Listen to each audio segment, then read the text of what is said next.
আমার লেখা উল্টো পথে চলা।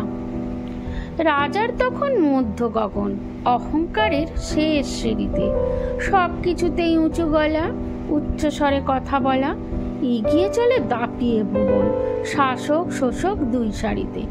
অন্যায় আর অবিচারে হচ্ছে মরণ সাধারণের, দিবানিশি যাচ্ছে যে প্রাণ, সয় না যে আর এই বলিদান। উপায় তখন খুঁজছে সবাই, খুঁজছে যে পথ পরিত্রাণের। রানীর কথা পড়ল মনে, সে তো একটু অন্য ধারা, দয়া মায়া আছে প্রাণে, ব্যথায় যে তার হৃদয় কাঁদে, দুঃখীর ডাকে দেয় সে সাড়া।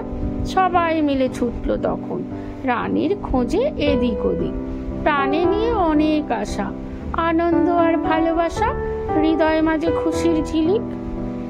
বসলো রানী সিংহাসনে, বুক থেকে যে নামলো পাথর, ভাবলো সবাই সুদিন এলো, অত্যাচারী রাজা গেল, এবার সবাই অন্ন পাবে, দুর্জনেরা পালিয়ে যাবে, দেখবে সবাই দু চোখ ভরে রানীর যত্ন, রানীর আদর।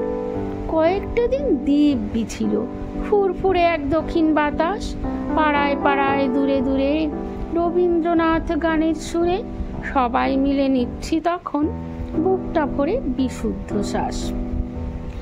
একদিন যায়, দুই দিন যায়, আবার চোখে আঁধার ঘনায়, দেখলো সবাই চেয়ে রানী যেন অন্য রকম, চালচলনে অন্য ধরন, কেমন যেন অহংকারী নির্দয় এক রানী। দুদিন যেতেই দুর্নীতিতে এমন করে ভরবে সমাজ, কেমন করে জানি। এখন ভাবি তাসের দেশের রাজাই ভালো ছিল, তবুও ছিল মন্দ ভালোই, মিশেছিলাম সাদা কালোয়। এখন দেখছি চতুর্দিকে কেবল কালোয় কালো, কালোর মাঝে হারিয়ে গেল জীবন পুরের আলো।